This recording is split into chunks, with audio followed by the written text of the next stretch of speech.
ہاں جی، ہر ساکن حرف جو ہوتا ہے وہ پچھلے والے کو اپنے ساتھ ملا لیتا ہے۔ اب ساکن حرف کون سا ہے؟ لام ہے۔ لام کے اوپر جو یہ چھوٹی سی دال نما بنی ہوئی ہے اس کو جزم کہتے ہیں۔ جزم کا لام کے اوپر آنے کی وجہ سے اس کا نام ہو گیا لام ساکن۔ ہاں جی، اب جو بھی ساکن حرف ہوتا ہے وہ پچھلے والے کو اپنے ساتھ ملاتا ہے۔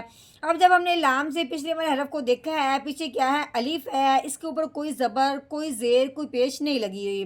پھر ہم نے جانا ہے اس سے پیچھے جب دیکھا ہے وہ واؤ ہے، تو واؤ کے اوپر بھی کوئی زبر، کوئی زیر، کوئی پیش نہیں لگی ہوئی۔ پھر ہم نے جانا ہے اس سے پیچھے دیکھا ہے تو وہ کیا ہے؟ رال ہے۔ رال کے اوپر کیا لگی ہے؟ پیش لگی ہوئی ہے۔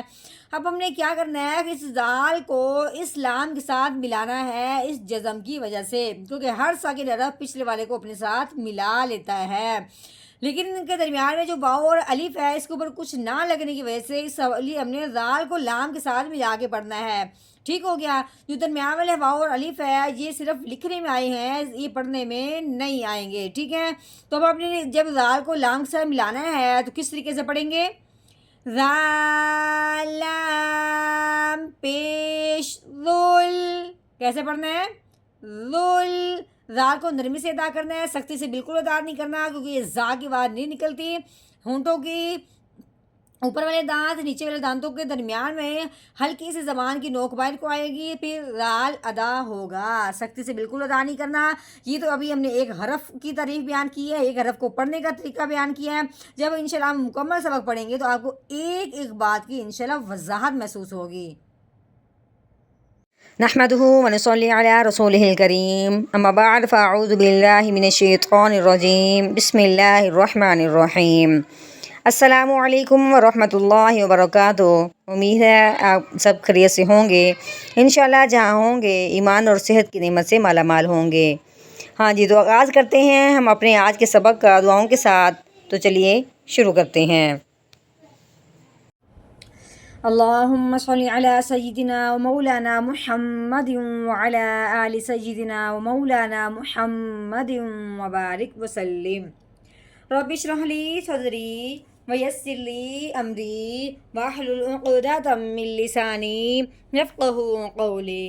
رب زدنا علما، رب زدنا علما، رب زدنا علما۔ اعوذ باللہ من الشیطان الرجیم، بسم اللہ الرحمن الرحیم۔ ہاں جی، یہ رال کو ہم نے نرمی سے ادا کرنا ہے، سختی سے بالکل ادا نہیں کرنا۔ اس کے اوپر لگی ہوئی ہے پیش، جب رال کے اوپر پیش ہو تو اس کو کس طریقے سے ادا کرتے ہیں؟ اس کو پڑھنے سے پہلے ہم نے جب آگے دیکھا ہے، آگے واؤ ہے، واؤ کے اوپر کوئی زبر زیر پیش نہیں لگی ہوئی۔ آگے یہ الف ہے، الف کے اوپر بھی کوئی زبر زیر پیش نہیں لگی ہوئی۔ آگے یہ لام ہے، لام کے اوپر کیا لگ گئی ہے؟ جزم لگ گئی ہے، جو دال دما بنی ہوئی ہے اس کا نام جزم ہے۔ یہ جزم جس حرف کے اوپر آتی ہے اس حرف کو ساکن کہتے ہیں۔ ساکن حرف جو بھی ہوگا وہ پچھلے والے کو اپنے ساتھ ملائے گا۔ ٹھیک ہے؟ اب یہ ساکن حرف تو لام ہے، تو اس سے پہلے الف ہے، اس سے پیچھے واؤ ہے، ان دونوں کے اوپر کچھ نہیں لگا ہوا۔ پھر ہم جائیں گے اس سے پیچھے زال ہے، اس لام کے ساتھ ہم ملائیں گے کیونکہ پیش زال کے اوپر لگی ہوئی ہے، درمیان والے حرف پہ کچھ نہیں لگا ہوا، اس لیے درمیان والے جو حرف ہے وہ لکھنے میں آئیں گے، پڑھنے میں نہیں آئیں گے۔ تو کیسے پڑھیں گے؟ را لام پیش ذل، کیسے پڑھیں گے؟ ذل۔ ہاں جی، آگے یہ عین کے اوپر لگی ہوئی زبر، آگے را کے اوپر لگی ہوئی جزم، تو یہ ہو گیا را ساکن۔ ساکن حرف جو ہوتا ہے وہ پچھلے والے کو اپنے ساتھ ملاتا ہے۔ اب ہم نے عین کو را کے ساتھ ملانا ہے، تو کیسے پڑھیں گے؟ عین را زبر عر ذل عر، را کو ہم نے پر کر کے پڑھنا ہے۔ ٹھیک ہے؟ آگے یہ شین کے نیچے لگی ہوئی ہے زیر، آگے الف ہے، اس کے آگے لام ہے، اس کے اوپر جزم لگی ہوئی ہے، تو پھر ہم نے شین کو لام کے ساتھ ملانا ہے کیونکہ لام ساکن ہے۔ تو کیسے پڑھیں گے؟ شی لام زیر شل ذل عرشل۔ ہاں جی، آگے یہ میم ہے، میم کے اوپر لگی ہوئی زبر، تو کیسے پڑھیں گے؟ میم زبر ما۔ ہاں جی، آگے یہ جیم کے نیچے کیا لگی ہوئی؟ زیر لگی ہوئی، آگے یا ساکن ہے کیونکہ یا کے اوپر جزم آ گئی ہے۔ ہاں جی، یا ساکن ہے۔ اب ہم نے کیا پڑھا تھا کہ پچھلے ساکن حرف جو ہوتا ہے وہ پچھلے والے کو اپنے ساتھ ملاتا ہے، لیکن ہم نے یہ بھی پڑھا تھا کہ یہ باتیں ہر ساکن کے ساتھ خاص ہے، لیکن جب وہ بات یا ساکن کی تو اس کی بات تھوڑی علیحدہ ہو جاتی ہے. کیوں؟ کیونکہ یا ساکن کا قاعدہ ہے کہ یا ساکن سے پہلے جب بھی زیر آ جائے تو وہ حرف اس کے ساتھ ملتے ہوئے ایک الف کے برابر لمبا بھی ہوگا. تو کیسے پڑھیں گے؟ جیم یا زیر جی ما جی. آگے دال، دال کے اوپر لگی ہوئی ہے پیش، تو کیسے پڑھیں گے؟ دال پیش دو ماجیدو. ہاں جی، اب ہم نے کرنا ہے یہاں پہ وقف. یہ کیا لگا ہوا؟ گول دائرہ لگا ہوا جو یہ ہے وقف. ٹھیک ہے، وقف کی صورت میں جو وقف کے ساتھ والا آخر والا حرف ہوتا ہے نا، یہ والا، جیسے یہ آخر والا دال بنتا ہے تو اس کو وقف کی صورت میں کر دیتے ہیں ساکن. جس طرح جسم آنے کی وجہ سے حرف ساکن ہو جاتا ہے، اس طرح ہم نے وقف کے ساتھ والے کو بھی کیا کرنا ہے؟ ساکن کر دینا ہے. ساکن کا مطلب کیا ہوتا ہے؟ مطلب یہ کہ اس کے اوپر کوئی زبر، کوئی زیر، کوئی پیش نہیں ہوگی. ٹھیک ہے، اس کو ہم نے ختم کر دینا ہے. صرف ہم نے اس کی آواز نکالنی ہے مخرج کی، جیسے جس کو ساؤنڈ کہتے ہیں. یہ ہم نے صرف ساؤنڈ کی آواز نکالنی ہے، باقی صاحب پیش ہم نے کیا کر دینا ہے؟ ایک دفعہ ہٹا دینا ہے وقف کی وجہ سے. ٹھیک ہے، ہاں جی. جب حرف ہوتا ہے نا ساکن تو اس پہ غور بھی کیا جاتا ہے کہ ساکن والا حرف ہے کون سا.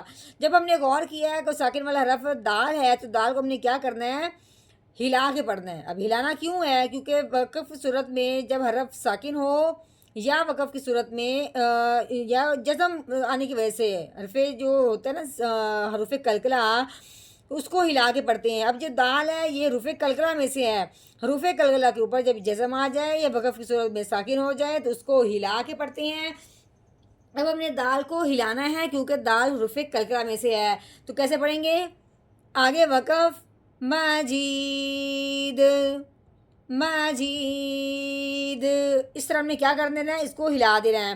اب ہم نے جو آیت مکمل پڑھ لی ہے، اتنی آیت کا ہم نے کر لیا ہے توڑ. اب ہم نے اس آیت کا کرنا ہے مکمل جوڑ، یعنی کہ روانگی کے ساتھ پڑھنا ہے. تو چلیے شروع کرتے ہیں. کس طرح پڑھتے ہیں؟ اعوذ باللہ من الشیطان الرجیم. سورة البروج مكية. بسم الله الرحمن الرحيم. ذو العرش المجيد. ذو العرش المجيد.